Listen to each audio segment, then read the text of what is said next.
My name is Evelyn Moore. I'm 45 years old, and for nearly 20 of those years, I believed I was someone's mother. Not biologically, but in every way that ever mattered. I met Daniel Moore when his daughter Lily was 6 years old. Skinny knees, missing teeth, and eyes that searched every room like she was afraid people disappeared if she blinked too long. Her biological mother, Rachel, had left before Lily could spell her own name. No calls, no birthdays, no apologies, just absence. And I stepped into that silence. I tied shoelaces. I packed lunches shaped like animals. I sat on cold bathroom floors during fevers and whispered, "I'm here, sweetheart. I've got you." Lily called me Eve. Never Mom, not at first. Later sometimes, only when she was scared. I never corrected her. I never demanded a title. Love didn't need one. So when Daniel told me Lily was getting engaged, I cried, quietly, in the car, because that's what mothers do when they realize time has moved without asking permission. The engagement party was Lily's idea. Big, elegant, expensive. I helped plan it. Of course I did. I assumed I'd be sitting beside her. I assumed wrong. My name card was at a table near the exit, between strangers. A detail easy to overlook, until it wasn't. I told myself it was a mistake. Then Lily stood up to give her speech. She lifted her glass, smiling, radiant, glowing in a way only brides-to-be ever do. "I just want to thank everyone who's always been there for me," she said, "and especially my real mother, Rachel, for coming tonight." Applause erupted. I didn't clap. Rachel stood up like she belonged there, like she hadn't missed 20 years of scraped knees and broken hearts. Lily hugged her, and just like that, I vanished. Later, when I asked for a photo, Lily smiled politely. "I want one with my real family," she said. People laughed. Daniel said nothing. I left early. I didn't know then that this was only the beginning. I didn't sleep that night. I drove for hours with the radio off, the city lights blurring past like they didn't want to see me either. Every red light felt like an accusation. Every green one felt like permission to keep running. By the time I pulled into our driveway, the house was dark. Daniel was already inside. Of course he was. He always slept easily after avoiding conflict. I stood in the doorway of our bedroom, my coat still on, keys clenched in my fist. He was lying on the bed, scrolling through his phone like the world hadn't cracked open a few hours earlier. "You didn't say anything," I said. He glanced up. "About what?" That was the moment. The exact moment something in me started to break cleanly instead of shattering. "About Lily," I said. "About what she did. About what she said." Daniel sighed, slow and heavy, like I'd asked him to solve a problem he didn't care enough to understand. "Evelyn, don't do this tonight." I laughed once. It came out sharp and ugly. "Don't do what? Acknowledge that your daughter humiliated me in front of 200 people?" "She didn't humiliate you," he said, rubbing his face. "She just wanted her moment." Her moment. I walked further into the room. She called Rachel her real mother. Daniel looked away. That tiny movement told me everything. "She's been through a lot," he said quietly. "You know how complicated her feelings are about Rachel." "Complicated?" My voice shook. "That woman abandoned her. I stayed." "I know," he said. "And Lily knows that too." "No," I said. "She doesn't," and tonight proved it. Daniel sat up, irritation creeping into his expression. "You're taking this too personally." That was the second crack. "Too personally?" I repeated. "I raised her, Daniel. I paid for her lessons. I stayed up with her when she cried over boys who didn't deserve her. I helped her move into her first apartment while Rachel was nowhere to be found. How is that not personal?" He stood now, arms crossed, defensive, familiar. "She didn't mean it the way you're taking it." "Then how did she mean it?" I asked. Silence. That silence felt heavier than the laughter at the party. "Finally," he said, "she's an adult. She gets to choose who she honors." I stared at him, really stared, and realized something terrifying. He had already chosen too. My phone buzzed on the nightstand. A text. From Lily. "Hope you got home safe. Sorry if tonight upset you, but it was important for me to acknowledge my real mom. Hope you understand." "Hope you understand." I didn't reply. The next day, messages poured in from extended family. Some sympathetic, others dismissive. "She didn't mean it. Don't make it about you. Let it go, Evelyn. Let it go." By evening, Daniel was acting like nothing had happened. He asked what I wanted for dinner, opened the fridge, whistled softly. Something inside me snapped, not loudly, not dramatically, but cleanly. "I'm not hungry," I said. He shut the fridge harder than necessary. "Are you still on this?" "Still?" I asked. "This isn't over. This changed something." "Not everything is about you," he muttered. I stood. "You're right. It's about Lily making it clear I don't belong, and you letting her." He opened his mouth to argue. I didn't stay to hear it. I grabbed my jacket and walked out. That night, I checked into a motel across town. Not because I had nowhere else to go, but because I needed to sit alone with the truth. I wasn't part of that family. Not really. And I never had been. The motel smelled like bleach and burnt coffee.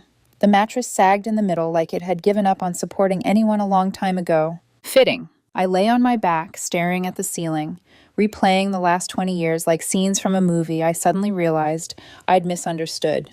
Every Christmas morning, where Lily ran past me to Daniel first. Every school form that listed me as emergency contact instead of parent. Every time Rachel's name floated back into conversations like a ghost that never quite left. I told myself love was enough. By morning, my chest felt hollowed out. I packed my bag, checked out, and drove without direction until exhaustion forced me to stop at a small Airbnb on the edge of town. It wasn't much, just a studio with thin walls and mismatched furniture, but it was quiet. For the first time in years, no one needed anything from me. I turned my phone back on around noon. Missed calls, texts, voicemails.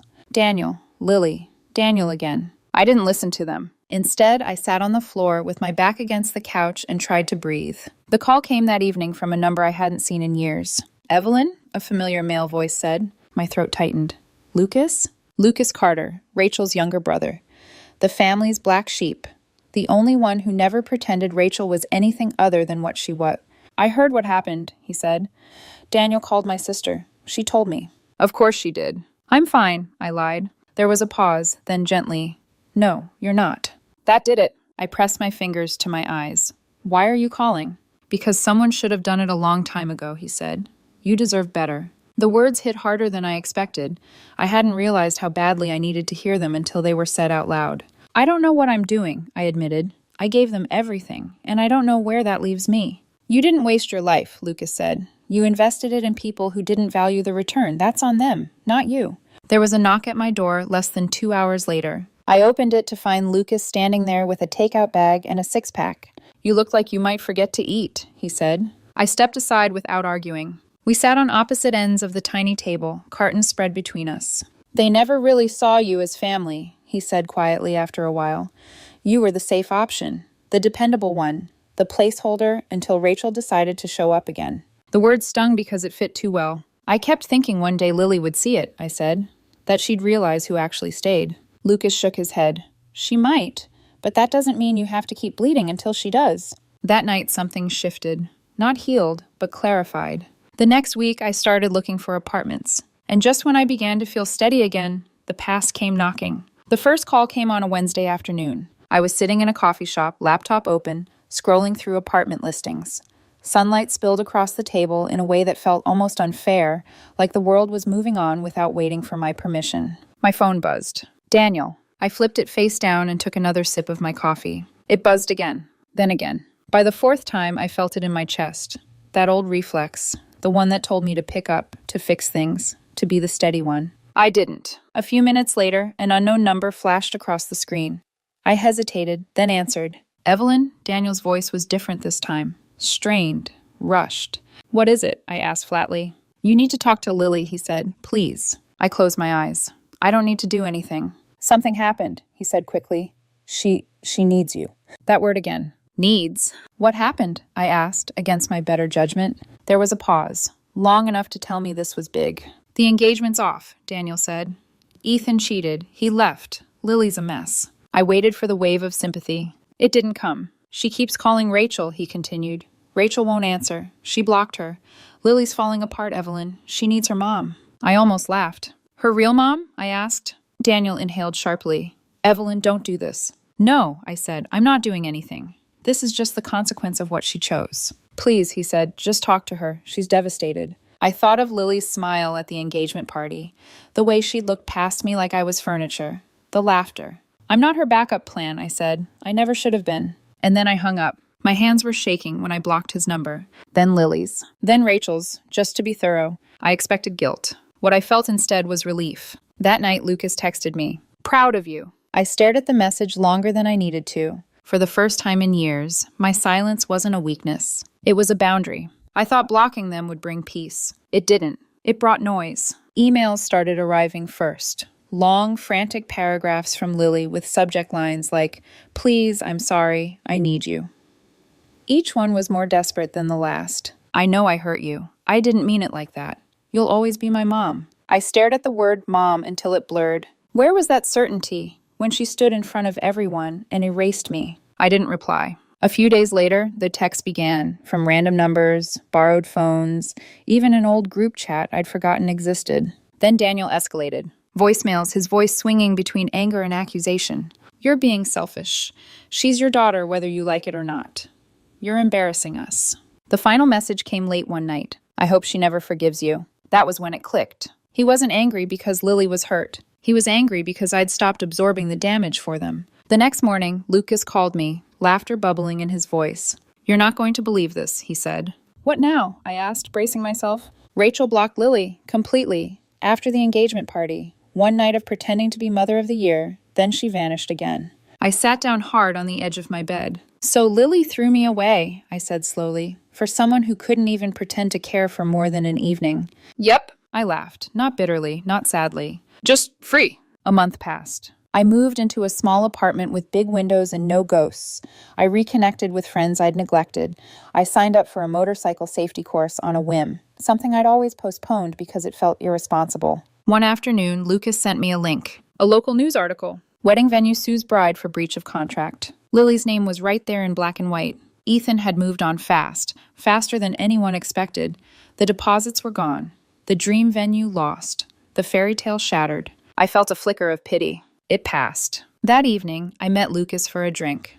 We sat at a quiet bar, talking about nothing and everything. "I filed for divorce," he said casually, taking a sip. I blinked. "What?"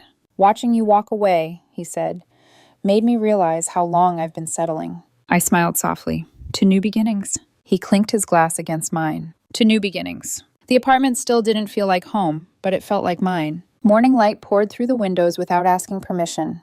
No one's shoes by the door except my own. No tension hanging in the air, waiting for me to smooth it out.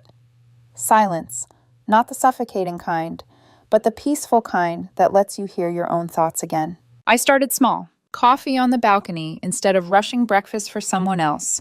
Long walks without checking my phone. A motorcycle helmet hanging by the door like a promise I'd finally kept to myself. Daniel tried once more. An email this time. Long, emotional, carefully written. "Lily's in therapy. She's starting to understand what she did. She asks about you every day." I read it twice. Then I archived it. Not because I didn't care, but because caring no longer meant sacrificing myself. Lucas noticed the change in me before I fully did. "You look lighter," he said one evening as we sat on my couch, pizza boxes between us. "I am," I replied. "I just didn't realize how heavy I'd been." There was no grand declaration between us. No dramatic confession, just an easy understanding, built on years of truth and quiet respect. Whatever this was, it didn't need labels yet. One afternoon, I ran into Lily at a grocery store. She froze when she saw me. "Evelyn," she said, voice trembling. I looked at her, really looked, and saw someone younger than I remembered, smaller, cracked in places I couldn't fix anymore. "I'm sorry," she whispered. "I made a mistake." Oh, I nodded. "I know." She waited. For more. For forgiveness. For rescue. I gave her neither. "I hope you find what you're looking for," I said gently, and then I walked away. It didn't feel cruel. It felt complete. That night, as I sat on my balcony, watching the city lights flicker on, I finally understood something that took me 20 years to learn. Love isn't proven by how much you endure. Family isn't defined by who needs you most.